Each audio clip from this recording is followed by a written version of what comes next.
नमस्कार, times of Swaraj में आप सबों का स्वागत है और मैं हूं संतोष सिंह। और आज हम टाइम्स ऑफ स्वराज में एक ऐसे मुद्दों पर चर्चा करने जा रहे हैं जिस मुद्दों को लेकर आप सबों को सोचना चाहिए कि आखिर देश जा कहां रहा है या फिर देश किसके हाथ में जा रहा है।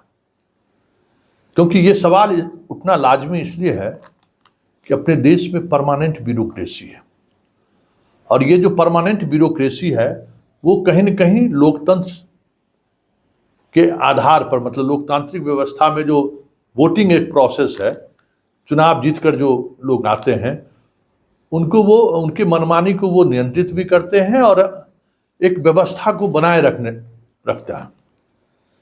लेकिन एक ट्रेंड देखने को मिल रहा है और ये ट्रेंड बहुत ही घातक है इस देश के लिए, इसलिए हम इस पर चर्चा कर रहे हैं। देखिए, पत्रकारिता में रहने की वजह से बहुत सारे आईएएस आईपीएस से मिलना जुलना बड़ा आसान रहा है। बहुत सारे लोगों से मित्रवत रिश्ता भी रहा है भी। जब जिला में थे तो सबसे ज़्यादा पटना आए तो वो रिश्ता अब उस तरीके का नहीं रहा। लेकिन जिला में जब थे तो हर डीएम एसपी कमिश्नर जो आते थे उनसे मिलना जुलना बातचीत होती रहती थी। तो जो उस दौर में, हमारे दौर में एसपी थे, डीएम थे, आज वो प्रधान सचिव हैं, डीजी स्तर के अधिकारी बन गए, डीजी बन चुके हैं। तो उनसे उस वक्त का दौर और आज के दौर पर चर्चा होती रहती है।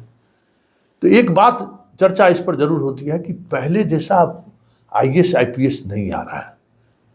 वो तेज, वो एक अलग तरीके का कमिटमेंट लेवल वाला जो अधिकारी पहले आते थे यूपीएससी से, वो लेवल अब देखने को नहीं मिल रहा है। जब मुलाकात होती है इस तरीके से तो ये सवाल कहीं ना कहीं मेरे जहन में आ ही जाता है और उन लोगों से पूछते हैं कि वो लोग तो रोज फेस करते हैं, तो वो लोग भी मानते हैं कि हाँ, ये पता नहीं संतोष जी क्या हो गया है, अब पहले जैसे लोग नहीं आ रहे।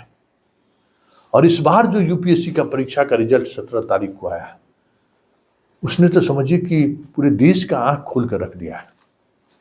जितने नंबर पर टॉप किया है इस बार हमारे दौर में, मतलब 90s और 20s के दौर में, उतने नंबर पर अमूमन एलाइड भी मिल जाता था तो बहुत है। टॉपर की तो बात छोड़िए, इस बार के टॉपर को 899, मतलब 1700 नंबर में 899 नंबर आया। हमारे दौर में 2000 का परीक्षा होता था, 2000 में 1200 1300 इस तरीके से नंबर आने पर कंपीट करने की बात होती थी, नहीं तो फिर कोई गुंजाइश नहीं था। तो इस बार का जो रिजल्ट है 12 वर्षों का रिकॉर्ड टूटा है। मतलब आज तक कभी ऐसा हुआ ही नहीं था जितने कम नंबर पर जो है सो सिलेक्शन हुआ है। 12 वर्ष पहले सीटेट की शुरुआत हुई थी तो उस दौर में कुछ रिजल्ट प्रभावित हुआ था। और आप देखिए आईएएस आईपीएस में किस तरीके के लोग बन के आ रहे हैं। देखिए कि ब्यूरोक्रेसी जो आयरन है इस देश के डेमोक्रेसी को बचाए रखने के लिए, जब ब्यूरोक्रेसी में अच्छे लोग, अच्छे स्टूडेंट आना बंद कर दिए हैं, अच्छे स्टूडेंट का मन अब ब्यूरोक्रेसी की तरफ नहीं जा रहा है, तो इस देश का होगा क्या।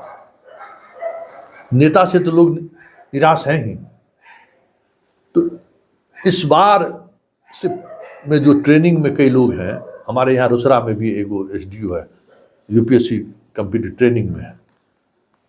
अमूमन रोसड़ा अनुमंडल ऐसा रहा है जहाँ कोई भी आईएएस कंपीट करके आता है ना, तो रोसड़ा में हमको लगता है कि गौतम गोस्वामी जो चले गए इस दुनिया से, उनका भी ट्रेनिंग रोसड़ा में हुआ। एगो वांग चुंग साहब थे, उनका भी ट्रेनिंग हुआ। और उससे पहले भी, मतलब रोसड़ा प्रखंड और मंडल माना जाता है कि बेस्ट, थोड़ा बहुत कुछ समझने का मौका मिलता है तो वहाँ ट्रेनिंग में भेजा जाता है। दर्जनों आईएएस अधिकारियों को भेजा गया है रोसड़ा ट्रेनिंग के लिए, मतलब पहली पोस्टिंग में। एगो अभी यहाँ कोई है तो हम अपने पत्रकार मित्रों को कहे कि थोड़ा एक्सेस बढ़ाइए, भाई ट्रेनिंग में आया है तो थोड़ा चीज़ों को देखने का नज़रिया, उसको पत्रकार से आने के बाद चीज़ें समझ में आती है। पत्रकार से तो मिलना दूर, पब्लिक से नहीं मिलता है। अब पीछे के गेट से आएगा और पीछे के गेट से निकल जाएगा।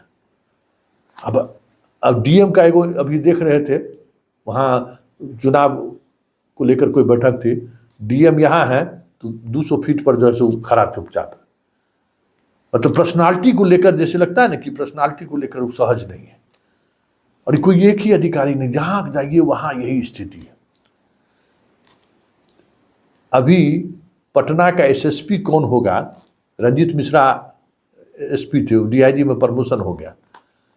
अब इसके बाद कौन बनेगा पटना का एसएसपी, ढूंढने पर नहीं मिल रहा है।